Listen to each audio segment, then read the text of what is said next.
Shalom. Mari kita membuka 2 Raja-Raja 13 ayat 14 sampai 19. 2 Raja-Raja 13 ayat 14 sampai 19.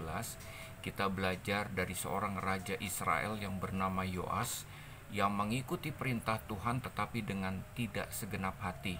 Atau dengan kata lain, Yoas mengikuti Tuhan dengan setengah hati. 2 Raja-Raja 13 ayat 14 sampai 19. Saya akan bacakan. Ketika Elisa menderita sakit yang menyebabkan kematiannya, datanglah Yoas raja Israel kepadanya dan menangis oleh karena dia. Katanya, "Bapakku, bapakku, kereta Israel dan orang-orangnya yang berkuda." Berkatalah Elisa kepadanya, "Ambillah busur dan anak-anak panah." Lalu diambilnya busur dan anak-anak panah. Berkatalah ia kepada raja Israel, "Tariklah busurmu." Lalu ia menarik busurnya.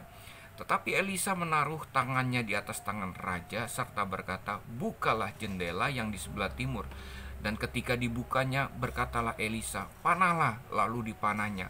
Kemudian berkatalah Elisa, "Itulah anak panah kemenangan daripada Tuhan, anak panah kemenangan terhadap Aram. Engkau akan mengalahkan Aram di Afek sampai habis lenyap." Sesudah itu berkatalah ia, "Ambillah anak-anak panah itu." Lalu diambilnya. Setelah diambilnya, berkatalah Elisa kepada raja Israel, "Pukulkanlah itu ke tanah." Lalu dipukulkannya 3 kali. Kemudian ia berhenti. Tetapi gusarlah abdi Allah itu kepadanya serta berkata, "Seharusnya engkau memukul 5 atau 6 kali. Dengan berbuat demikian, engkau akan memukul Aram sampai habis lenyap. Tetapi sekarang hanya 3 kali saja engkau memukul Aram." Bapak Ibu, saudara-saudara yang saya kasihi, Elisa sebagai seorang nabi sangat dihormati, ya. Dia sanggup untuk melakukan berbagai kemampuan dan mujizatnya untuk kepentingan Israel. Sementara Yoas sebagai raja terpilih sangat takut dengan Elisa karena Elisa mau mati, Bapak Ibu.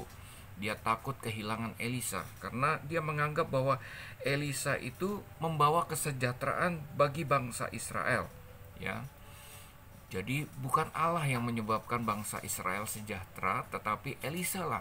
Karena Elisa seorang nabi yang sanggup untuk mempunyai kemampuan yang supranatural, dan dia sanggup melakukan berbagai-bagai mujizat.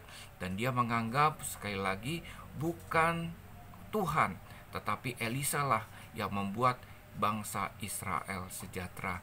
Bapak Ibu, Raja Yoas ini seperti kebanyakan orang-orang Kristen menganggap pendeta itu merupakan sanggup membuat perubahan di dalam kehidupannya, sanggup membuat mujizat buat dalam kehidupannya. Jadi ketika dia kehilangan pendeta tersebut atau hamba tersebut, hamba Tuhan tersebut, maka kehilangan juga harapannya, kesejahteraannya, karena mereka menganggap bahwa sama seperti bangsa Israel menganggap bahwa kesejahteraan yang dia dapat adalah datangnya dari pendeta tersebut, ya. Memang Elisa itu adalah pendeta yang sakti, Bapak Ibu, karena ketika ada rombongan mayat, Bapak Ibu, yang melewati kuburan Elisa pada waktu itu sudah meninggal, ayat 20 sampai 21, Bapak Ibu boleh baca. Lalu kemudian rombongan pembawa mayat itu yang mau menguburkan mayat, Bapak Ibu, mereka melihat ada gerombolan Moab. Ya, mereka takut dengan gerombolan Moab. Saking takutnya, lalu kemudian jenazah tersebut yang dibawa untuk dikuburkan dilemparkan ke dekat kuburan Elisa. Dan apa yang terjadi? Ketika mayat tersebut kena tulang-tulang Elisa, maka mayat tersebut bangkit, Bapak Ibu. Sakti sekali Elisa, ya. Sampai-sampai pun waktu dia sudah menjadi mayat, dia sanggup untuk membuat mujizat atau membangkitkan mayat, Bapak Ibu, ya. Dan Yoas menganggap bahwa Elisa lah yang membuat bangsa Israel sejahtera, maka dia takut sekali kehilangan Elisa. Lalu kemudian sebelum mati, dia mendatangi Elisa dan dia berkata, "Bapakku, bapakku." Dan dia memanggil Elisa itu sebagai kereta Israel dan orang-orangnya yang berkuda, yaitu sebutan Yoas kepada Elisa, ya. Nah, Bapak Ibu, lalu kemudian Elisa memerintahkan yang sifatnya simbolik, Bapak Ibu, ya. Ini profetik. Ambillah busur dan anak-anak panah. Kemudian Yoas taat. Dia ambil busur, dia kemudian menarik busur, membuka jendela dan memanah. Dan Elisa mengatakan itulah anak panah kemenangan daripada Tuhan. Lalu dilanjutkan lagi, sesudah itu Elisa menyuruh, ambillah anak-anak panah itu. Lalu Yoas mengambil anak-anak panah tersebut. Lalu Elisa mengatakan, pukulkanlah itu ke tanah. Tidak disebutkan berapa kali, tetapi pukulkanlah itu ke tanah, Bapak Ibu. Ya. Dan sesungguhnya sebenarnya, ya, Yoas pun taat. Dia melakukan, dia memukul busur tersebut, anak panah tersebut sampai 3 kali. Tetapi apa yang terjadi, Bapak Ibu? Ya, Elisa gusar abdi Allah itu kepada Yoas, seharusnya engkau memukul 5 atau 6 kali, jangan 3 kali, ya. Karena apa? Dengan berbuat demikian engkau akan memukul Aram sampai habis lenyap, tetapi sekarang hanya 3 kali saja engkau akan memukul Aram. Bapak Ibu, seharusnya Yoas melakukan atau memukul anak panah itu dengan totalitas. Dia memukul berkali-kali dengan segenap hati, tetapi dia lakukan kelihatannya sepertinya seolah-olah cukup apa yang diperintahkan seperti itu, tidak menghitung lagi jumlahnya, cukup 3 kali. Tetapi sesungguhnya Elisa menginginkan totalitas untuk memukul anak panah tersebut ke tanah, ya. Seharusnya berkali-kali, mungkin 5 atau 6 kali, kata Elisa.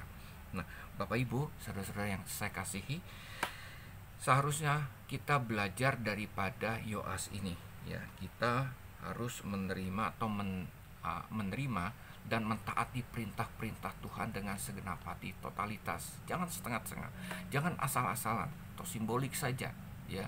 Kalau seperti Yoas, harusnya kita lakukan dengan segenap hati, ya. Kalau Tuhan suruh pukul anak panah tersebut ke tanah, maka kita lakukan dengan segenap hati, bukan hanya sekedar asal-asalan. Nah, ini melambangkan, Bapak Ibu, kalau kita seharusnya sebagai anak-anak Tuhan harus menerima dan menaati perintah Tuhan seluruhnya kalau kita mau menerima keuntungan atau berkat daripada rencana Tuhan di dalam kehidupan kita. Nah, Bapak Ibu, hari ini kita belajar dari Yoas yang mentaati Tuhan tapi tidak dengan segenap hati, dan alhasil seperti yang dikatakan oleh Elisa, dia memang bisa mengalahkan Aram tetapi tidak habis lenyap, ya. Jadi peristiwa ini, Bapak Ibu, adalah peristiwa yang kelihatannya sepertinya sepele, tetapi tidak buat kita yang membaca firman Tuhan. Ini mengandung pengertian kalau mau mengikuti Tuhan, kalau mau mentaati perintah Tuhan totalitas, bukan hanya sekedar setengah-setengah. Menjadi anak Tuhan pun juga begitu, menjadi orang percaya bukan hanya setengah-setengah, bukan hanya sekedar kita datang ke gereja, ikut Tuhan totalitas, Bapak Ibu, menyembah Dia, baca Alkitab, berdoa, melayani.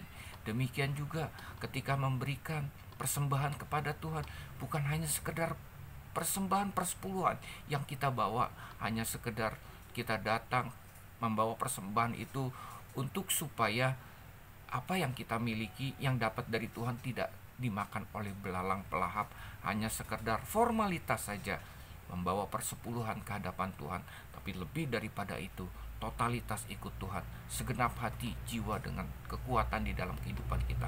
Kita pertaruhkan kehidupan kita untuk Tuhan, karena kita tahu bahwa Tuhan tidak pernah meninggalkan dan membiarkan kita. Dia akan memberkati kita, Dia akan menyertai kehidupan kita. Bapak Ibu, saudara-saudara yang saya kasihi, jangan seperti Yoas mengikuti Tuhan dengan setengah-setengah. Tuhan memberkati. Shalom.